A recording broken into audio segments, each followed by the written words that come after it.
Que a graça e a paz do Senhor seja com todos, sejam todos muito bem-vindos. Eu sou a Silvana Villanova. Fique até o final e seja edificado pela palavra de Deus. Vamos meditar no livro de 1 Reis, capítulo 17, versículo 8, que nos fala sobre Elias e a viúva de Sarepta. O profeta Elias, ele profetizou ao rei Acabe e que não choveria. Ele diz aqui: tão certo como vive o Senhor, o Deus de Israel, perante cuja face estou, nem orvalho nem chuva haverá nestes anos, segundo a minha palavra.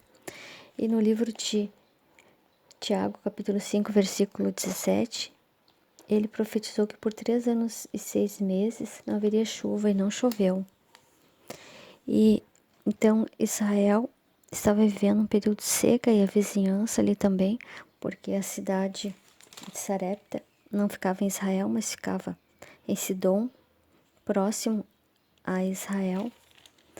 E quando Elias profetizou ao rei Acabe, a rainha Jezabel, que matava os profetas do Senhor, mandou procurar Elias para matar. Mas o Senhor abrigou Elias no ribeiro de Querite, e ali ele foi sustentado por corvos 2 vezes por dia, pela manhã e ao anoitecer, bebia da água do Querite, mas o Querite secou. E o Senhor mandou que Elias fosse para Sarepta. Havia viúvas em Israel, mas o Senhor destinou Elias a cumprir uma missão em Sarepta. E em Sarepta, o rei, dos Sidônios, Etibaal, que era o pai de Jezabel, ele era adorador de Baal. E Jezabel, quando nasceu, foi consagrada a Baal. Baal era um deus da fertilidade, um deus das chuvas. E eles acreditavam que as chuvas vinham e a fertilidade da terra vinha desse deus Baal. E por isso Elias foi usado para profetizar que não haveria chuva em Israel, para que esse povo não idolatrasse esse Deus falso. Então o Senhor queria mostrar que o poder vinha dele, para que esse povo se voltasse a adorar o Deus verdadeiro, que criou o céu e a terra, o Deus de Abraão, Isaque e Jacó, o Deus de Israel, e não esse Deus falso. Então por isso houve essa seca. E quando Elias chegou em Sarepta, ele entrou na cidade e encontrou essa viúva. Aqui diz assim: então lhe veio a palavra do Senhor dizendo: dispõe-te, vai a Sarepta, que pertence a Sidom, e demora-te ali, onde ordenei a uma mulher viúva que te dê comida. Então ele se levantou e se foi a Sarepta. Chegando à porta da cidade, estava ali uma mulher viúva apanhando lenha. Ele a chamou e lhe disse: traze-me, peço-te, uma vasilha de água para eu beber.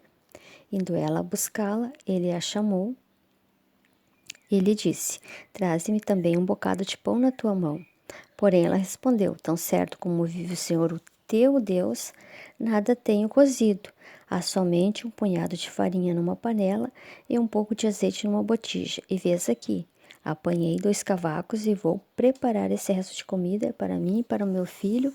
Comê-lo-emos e morreremos. Então o cenário dessa viúva aqui, ela não era adoradora do Deus verdadeiro, e ela estava num cenário de morte. Já havia perdido o marido e estava aceitando a morte como algo natural. Ia morrer ali, preparada para a última refeição e esperar a morte. Mas quando chega um homem de Deus, na vida dela, o Senhor tinha algo com essa viúva, ele mudou o cenário dela. E a vida prevaleceu. Aleluia.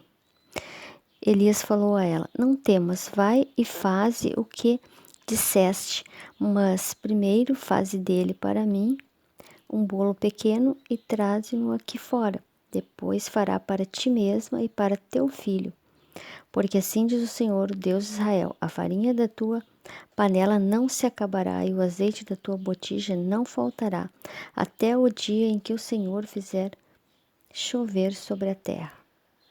Foi ela e fez segundo a palavra de Elias. Assim comeram ele, ela e a sua casa por muitos dias. Então, quando essa mulher aqui obedeceu o profeta, a voz do profeta, e fez como o Senhor havia falado, né? Aqui diz: da panela não se acabou e da botija o azeite não faltou, segundo a palavra do Senhor por intermédio de Elias. Então essa mulher obedeceu e a morte teve que bater em retirada desse cenário. Onde havia morte, chegou a vida, chegou a provisão através do profeta e não faltou, né, alimento. Enquanto houve crise, houve morte ao redor, ali havia vida, quando o profeta chegou. E o profeta teve experiência com Deus nesse lugar. E depois, mais adiante, nós vemos que o filho dessa viúva morreu.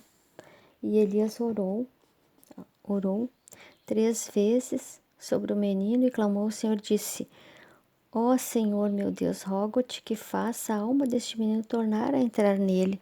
E o Senhor atendeu a voz de Elias, e a alma do menino tornou a entrar nele e reviveu. E Elias tomou o menino e o trouxe do quarto à casa, e ele deu à sua mãe e lhe disse: vê teu filho, vive. Então a mulher disse a Elias: nisto conheço agora que tu és homem de Deus e que a palavra do Senhor na tua boca é verdade. Então havia um cenário de morte pela segunda vez, né? Quando o menino adoeceu e se agravou e ele morreu, mas o homem de Deus estava ali e orou, e esse menino tornou a vida. E o Senhor completou a obra na vida dessa mulher, porque ela disse aqui: agora, né, conheço agora que tu és homem de Deus e que a palavra do Senhor na tua boca é verdade.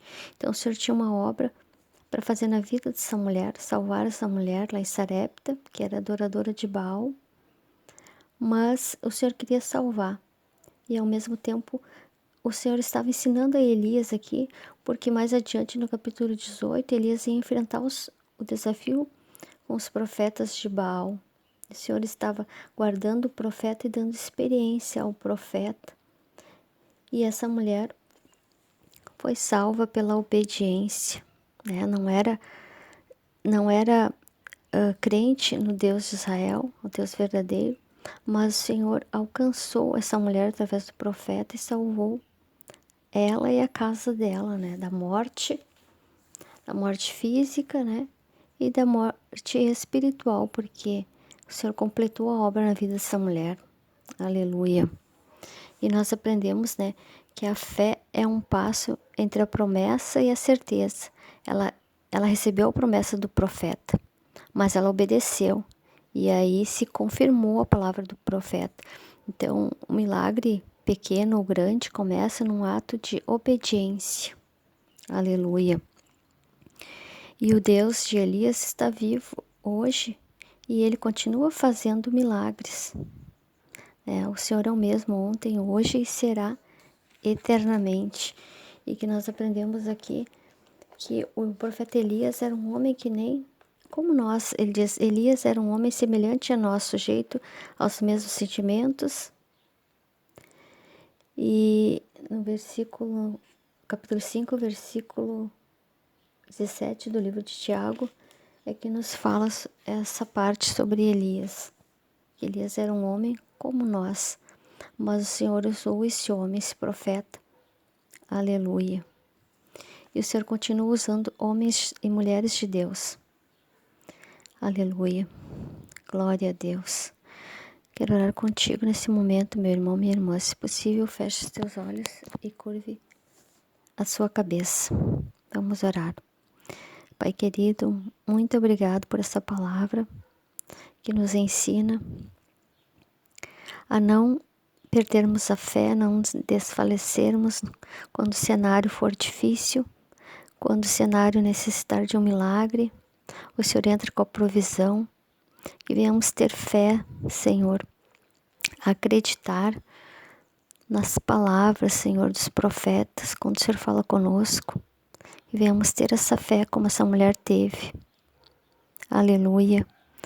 Aumenta a nossa fé, Senhor, para que venhamos viver milagres, porque o Senhor continua atuando, o Senhor continua fazendo milagres. Aumenta a fé do meu irmão, da minha irmã, Que venhamos viver um milagre nas situações difíceis, naquilo que não tem solução para o homem, tudo é possível, ao que crê, tudo é possível ao Senhor.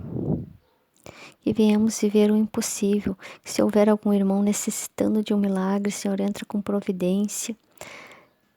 Que se estiver faltando algum recurso, entra com providência. Se tiver alguém com familiar doente, uma sentença de morte, que o Senhor entre com providência. O Senhor pode anular todas as situações. Aleluia. Faça um milagre na vida do meu irmão, da minha irmã.